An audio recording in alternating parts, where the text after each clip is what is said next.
Here we are again. It is December 3rd, and this is our story time. And our story for tonight is St. Nicholas Eve and Hans Brinker's Day. Here's the picture to start our story. You see it okay?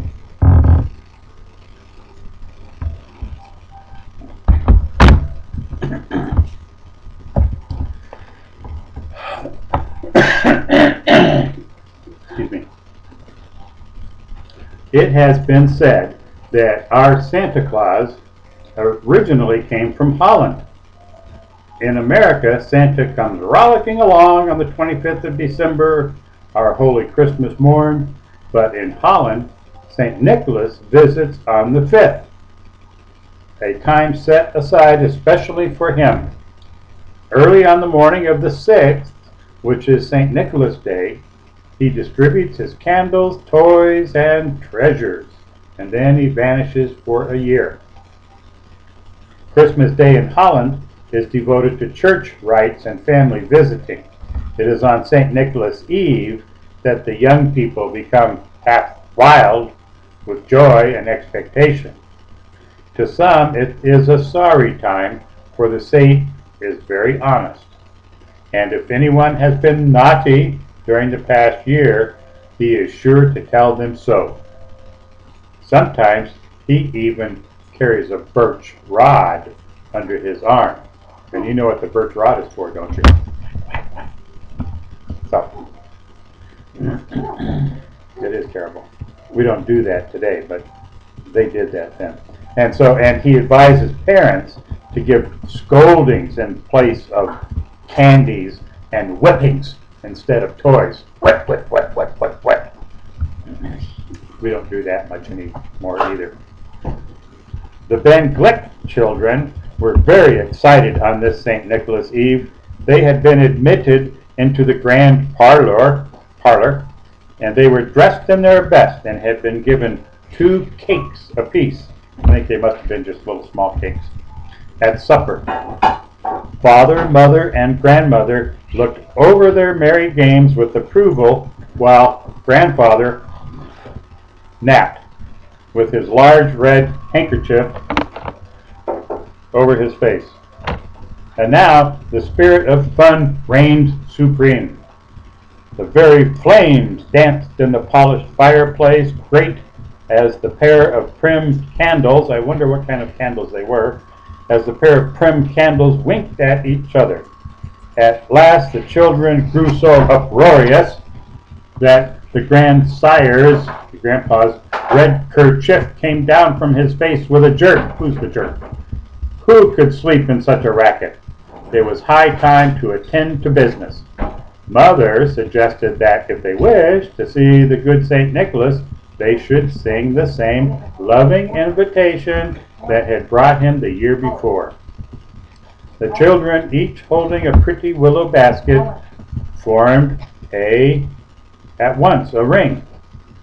Mother began playing softly on the piano, and soon the gentle childish voices rose. Welcome, friend, St. Nicholas, welcome. Bring no rod for us tonight, while our voices bid thee welcome.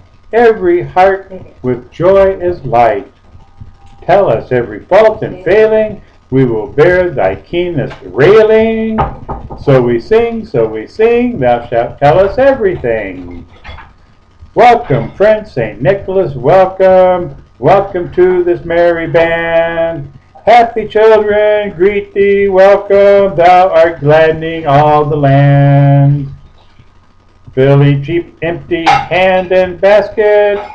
'Tis thy little ones who ask it. So we sing, thou wilt bring us everything. And so during the chorus, various glances, half in eagerness, half in dread, were cast towards the polished folding doors. Over there. And now a loud knocking was heard. The circle was broken in an instant. Little ones pressed against their mother's knee, while others settled themselves around Father expectantly, the knocking was heard again. "Come in," said Mother softly. The door slowly opened, and St. Nicholas, in full array, stood before them. You could have heard a pin drop. Here's St. Nicholas.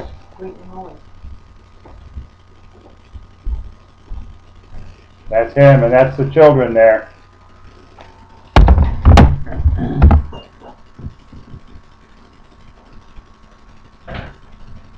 The door slowly opened in full array. St. Nicholas stood before them. You could have heard a pin drop. Soon he spoke.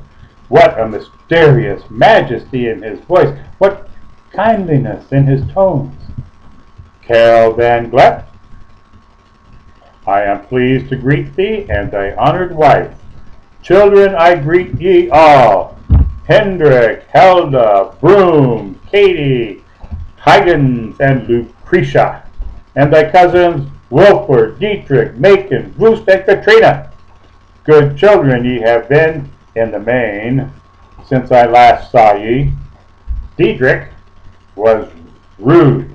He was very rude at the Haarlem Fair last fall, but he has tried to atone for it since. Macon has failed of late in her lessons, and too many sweets and trifles have gone to her lips.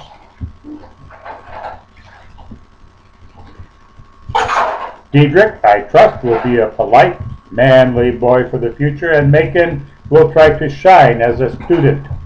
Little Katie has been cruel to the cat more than once. St. Nicholas can hear the cat cry when its tail is pulled. I will forgive her if she will remember from this hour that the smallest dumb creatures have feelings and must not be abused.